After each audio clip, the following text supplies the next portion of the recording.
Hey guys, Joshua Neal here, and today by request we're taking a look at Laid to Rest by Lamb of God. Remember, if you enjoy the lesson, please click like and let me know. You can also leave me a comment or a question. Be sure to subscribe to the channel so you don't miss any future updates, and as always, be sure to grab the full riff by riff note and tab transcription downstairs so that you can follow along at home. Alright, let's get to it. Alright, before we get started, we'll need to tune our bass. Lamb of God on this record tunes in drop D, which is one of the easier alternate tunings to get to. You only have to retune your low E string, and you're going to take that all the way down to a D, so that it's an octave below your open D string. The other three strings are going to stay the same as standard tuning. So on a 4-string bass, you will have a low D, and then an A, another D, and a G. So again, same top 3 strings, and then you're going to tune the lowest E string down to a D. Although for this lesson I'm going to refer to all of the strings as if they were tuned normally. So I'll be calling this one the low E string even though it's actually a D string, just for simplicity's sake. I'm also using a pick on this tune because that's what John Campbell typically uses when he plays. This tune is not too quick. It is something that you could definitely use your fingers to play. Whichever one works for you, pick or fingers, it's up to you. So let's get right into it. As with some of my more recent transcriptions, this one is also a full transcription. It's arranged in such a way that if you follow all the repeats and the codas and all the arrangement markings, you will actually play the song straight through without having to go back and reread a riff and then jump to the next one. You can just read it straight down and you'll be just fine. So let's take a look at the intro here. We're going to start on the 1st fret of the low E string, and we're going to do one of Lamb of God's trademark slides.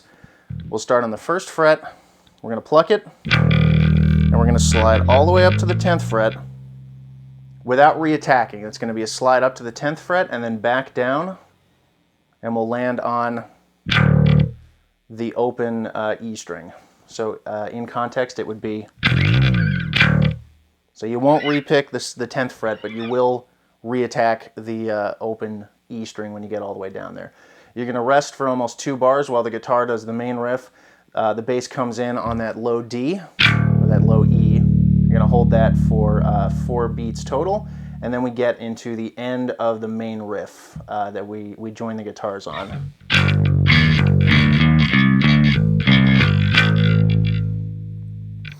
So again, we are in 12/8 time on this. If you're not familiar with 12/8 time, it's pretty straightforward. It's a lot like 4/4, except we're breaking up the beat into triplets rather than even 8th notes. So instead of 1 and 2 and 3 and 4 and, we'll have 1 and a 2 and a 3 and a 4 and a. So we're just breaking up the beat into triplets rather than even 8th notes. You could also think of it as 1, 2, 3, 4, 5, 6, 7, 8, 9, 10, 11, 12, but that's a little bit awkward. I think 1 and a 2 and a 3 and a 4 and a is much easier to deal with, and it also helps tie it back into the 4/4 that most of you are most comfortable with. So let's take a look at the end of that riff, break it down fret by fret. We're going to start on the 4th fret of the low E string, and we're going to have this little flourish here where we hammer onto the 5th fret and then pull off to the 4th fret. We'll go 4, 5, 4, up to the 6th fret of the A, and then 4th fret of the E, 5, 6 on the A, and then 3, 5, 6 on the E, 3 on the A, 5, and 6 on the E string.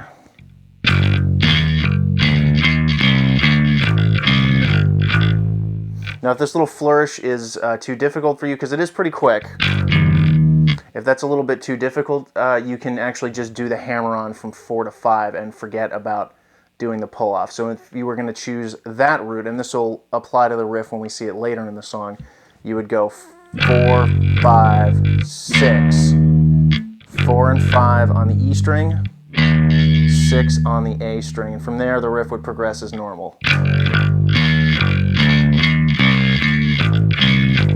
And that works just fine at speed, as opposed to That can actually be a little bit more difficult because of the way that the picking lands with the flourish there is a little tough. Either way, it's up to you. Whichever one works. They'll both work in the context of the song.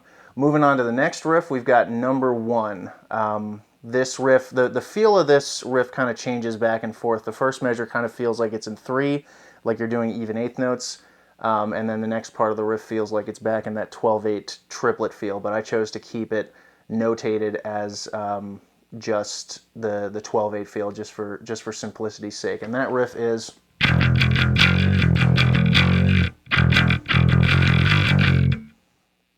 So we're starting on the 2nd fret of the low E string, and we've got 4 of those in a row. 1 and 2. Then we're going to go to the 3rd fret, and we're going to bend it up just a little bit. This is where the guitars do the pinch harmonic, and the bass, you can do pinch harmonics on the bass, but they don't sound as cool. But we can still get kind of the same effect by just bending the string up ever so slightly. It's not a lot. If you bend it too far, you're going to end up on a funky note, and it's going to sound weird. But just a little bit of a bend, a very bluesy kind of bend.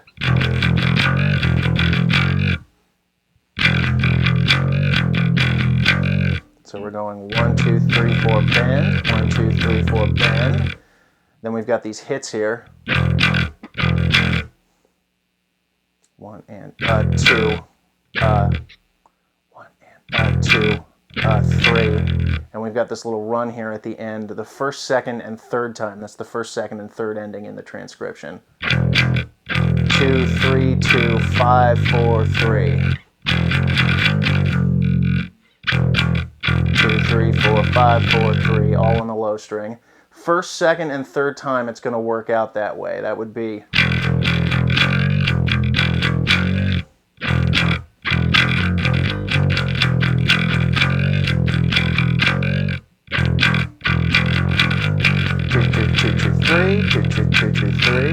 Two, 2, 3, 2, 5, 4, 3.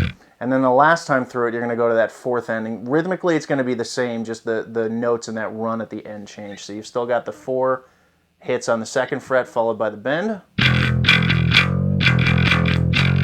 And you've got the same hits on the 2nd fret and 2. Then we'll have this run here where we go 2nd fret, 3rd fret, 2nd fret. Instead of jumping all the way up to the 5th fret, we're going to go right back to the 3rd fret and just work our way down fret by fret chromatically. So that'd be 2, 3, 2, 3, 2, 1. So that riff number 1 all the way through going into the 4th ending, the last ending, would be.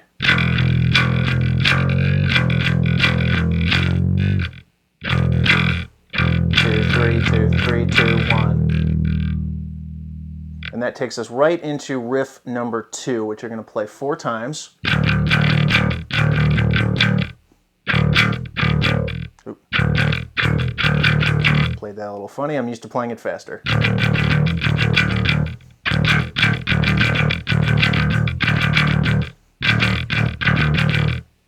So we're still keeping that triplet feel going, and with these kinds of riffs where you're only playing a single note and you've got some breaks in the middle of it, I find it can be helpful to keep track of how many 8th notes you have in this case, since we're doing a lot of 8th notes, how many 8th notes of rests you have in the middle, coupled with how many 8th notes you're actually playing. Since you don't have to worry about changing notes around, we're just playing the one low string.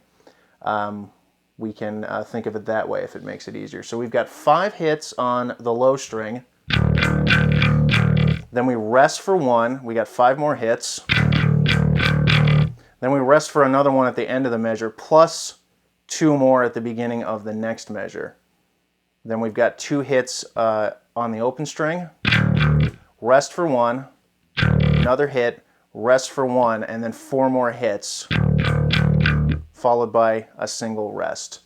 So if I were to count the 8th notes that are there, the 8th notes that we're playing rather than the rests, we would have 1, 2, 3, 4, 5, rest. 1, 2, 3, 4, 5, rest, rest, rest. 1, 2, rest, 1, rest. 1, 2, 3, 4, rest. You could also count the missing 8th notes as well out loud just to make it easier. 1, 2, 3, 4, 5, 1. 1, 2, 3, 4, 5, 1, 2, 3. 1, 2, 1, 1, 1, 1, 2, 3, 4, 1. 1, 2, 3. 1, 2, 3, 4, 1, 2, 3. And you're going to play that 4 times total. Then we go back into, it's actually kind of riff number 1 again. It doesn't go as many times around, so I'm just calling it riff number 3. But you're going to play 1 time through where you jump up to the 5th fret. Just like we did before, but instead of doing that 3 times in a row, you're only going to do it once. Second time, you're going to go right to that final ending, where you go 2, 3, 2, 3, 2, 1, and work your way down to the low string. And that'll take us into riff number 4. This is the main riff of the song, the one that everybody knows and loves.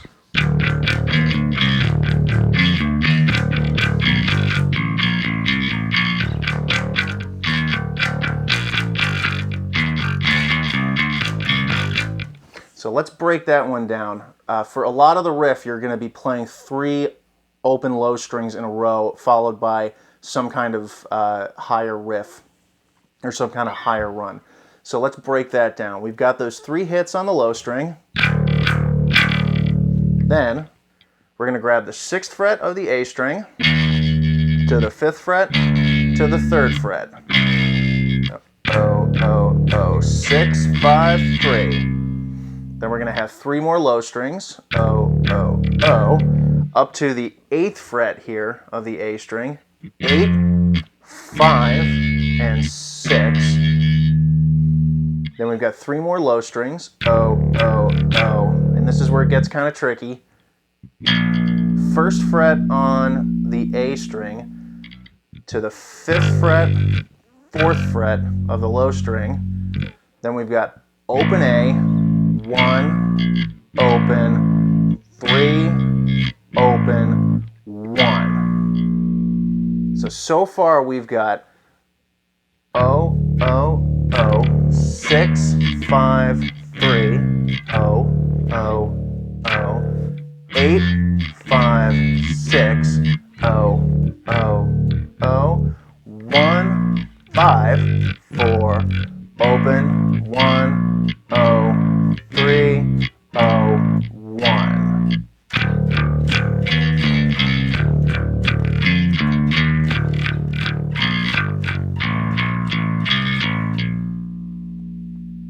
Moving forward, we've got 3 more opens, like we usually do. Then we've got that little 4-5-4 flourish that we had at the beginning of the song,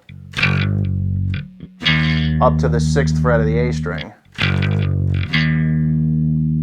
Then 3 more opens, to the 8th fret of the E string, 7th fret, 5th fret, and then this last measure of this riff is the same as that final measure of the intro that we did, the 4-5-4 flourish thing. 6, 4, 5, 6, 3, 5, 6, 3, 5, 6. So that whole main riff together is 6, 5, 3, 8, 5, 6, 1, 5, 4, open, 1, open, 3, open, 1. 4, 5, 4, 6, 8, 7, 5, 4, 5, 6, 3, 5, 6, 3, 5, 6.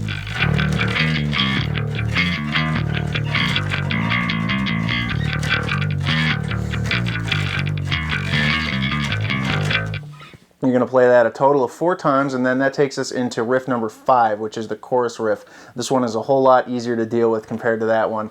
We're going to have the 3 opens. This is the kind of recurring motif. We have those 3 open low strings before we do any kind of riff in here. So 3 of those. 6th fret on the low string, 3rd fret, 5th fret, 3 open lows, 1st fret, 3rd fret, 1st fret, 3 open lows, the 6, 3, 5 again. And then we have this little run here. Open, 1, 3, 6, 5, 3.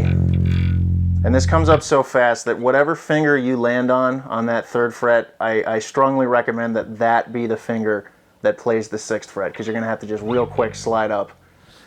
So you don't want to box yourself in by picking a finger that's not going to work.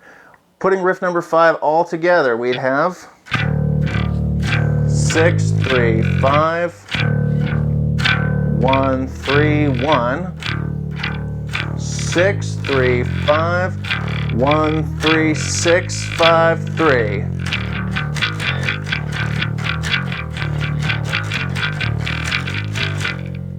We're going to play that 4 times all the way through, and then we jump into, it's riff number 6, but it's that riff number 3 again, which itself was riff number 1 again, so that's why I'm calling it 1B. It's the short version of that riff that starts on the 2nd fret.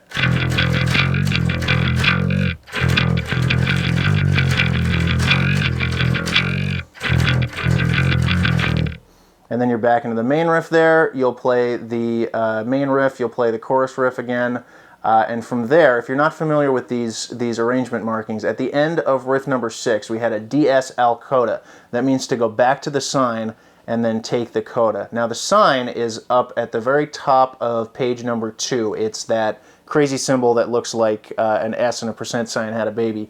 When you get a DS, you go back to that sign and continue playing from there. You're going to play the arrangement down as written, and when you get to the end of riff number 5, you'll see a marking that says to coda, followed by what looks like a little target symbol. When you see something like that, you're going to look for that corresponding symbol later in the song. Now, it happens to be on the same page, so it makes the jump a little bit easier. You'll follow from the end of riff number 5, you'll jump down to that indented system there, bar number 22, where you see that same target symbol and the word coda. And that is going to take us into the remainder of the song, starting with riff number 7.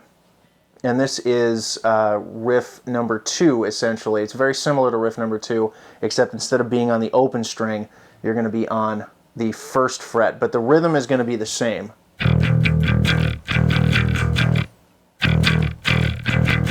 At least for the first 2 bars. 1, 2, 3, 4, 5. 1, 2, 3, 4, 5. 1, 2, 1, 1, 2, 3, 4. Second time through it, you're going to end a little bit short. You're not going to get those last 2 eighth notes in there that we had before.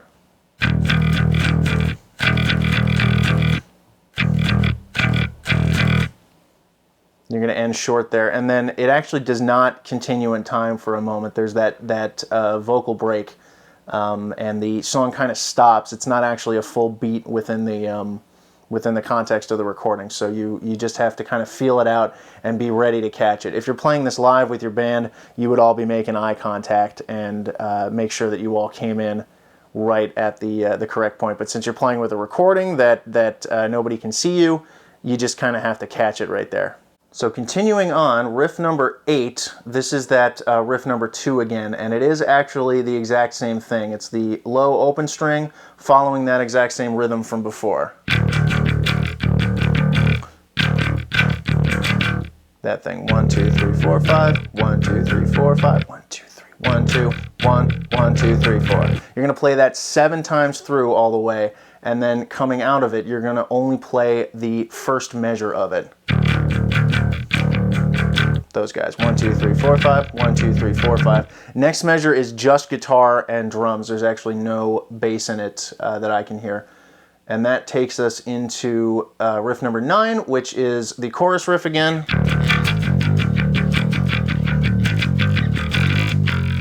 Exactly that riff. You're going to play that 4 times, no problems there. And then coming out of it, we've got a hit on beat 1 and a hit on beat 3 with the open string. And that lines up with those drum catches in there, so they're pretty easy to grab.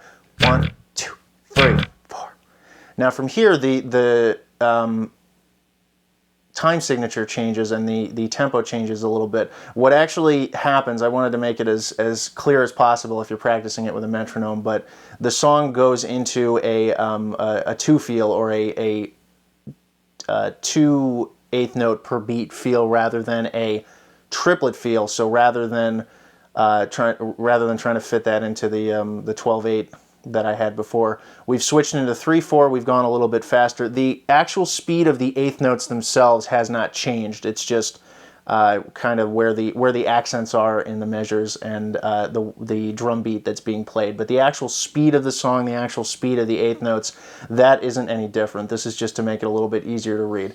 So let's take a look at this one. This actually might be the most difficult riff in the entire song because you're jumping around so much. But let's break it down, or let's play through it once and then we'll break it down.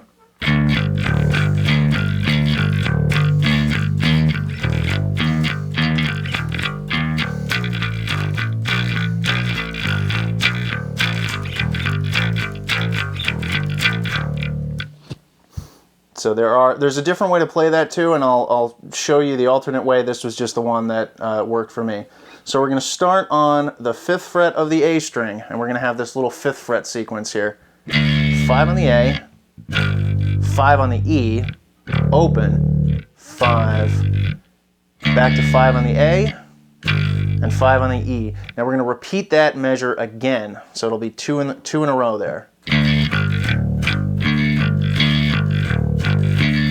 1 and 2 and 3 and 1 and 2 and 3 and.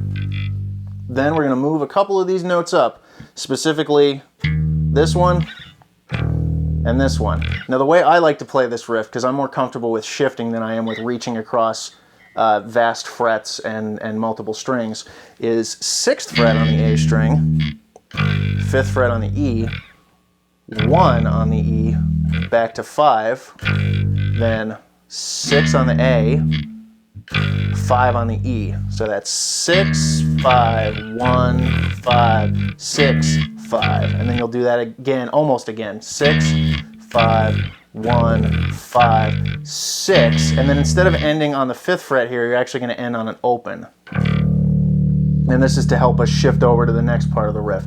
Now the alternate way you can play this, which is the way that the guitars are playing it, is instead of playing that 6th fret of the A string, you're going to replace that with the 1st fret of the D string. So that would be 1 on the D, 5th fret on the E, 1 on the E, 5th fret, 1st fret on the D, 5th fret on the E. Now this is an alternate way to play it, one that's closer to the guitar, the way that the guitars are actually playing it. And it's much easier to do on guitar. The frets are a lot smaller and the reach is not nearly as bad. I felt that was really clunky and it was hard to play it smoothly, which is why I moved that note down here. Anyway, we're moving on. We just finished that open. We're in the middle of riff number 10, bar number 37 in the transcription. We're on the 8th fret of the low E string, and we're going 8, 7, 5, 7, 8, 7. Then we're going to start that sequence over again, but just like the previous riff, we're going to replace that ending note with an open low string just to help us shift. So 8, 7, 5, 7, 8, open. So those two bars are 8, 7, 5, 7, 8, 7, 8, 7, 5, 7, 8, open. And now we've got another one here that also has an alternate way to play it that I'll show you as well. 7th fret on the low string, 5th fret, 1st fret, 5th fret, 7th, 5th, and then we almost repeat that again. 7th, 5th, 1, 5, 7, open. So that one, you can also, if you want to keep things a little more localized, you can replace that 7th fret of the low string with the open A string in this case.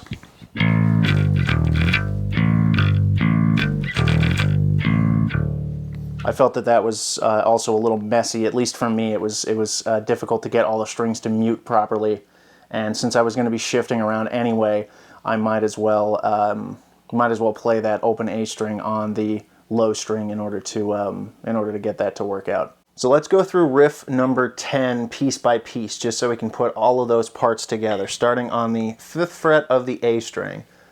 5, 5, open, 5, 5, 5, again, 5, 5, open, 5, 5, 5, up to 6, 1, 5, 6, 5, 6, 5, 1, 5, 6, open string so we can shift, 8 on the low, 7, 5, 7, 8, 7, 8, 7, 5, 7, 8, open, 7, 5, 1, 5, 7, 5, 7, 5, 1, 5, 7, open. And we would repeat that all 4 times before we go into the final riff number 11, which is just that opening riff number 2 again.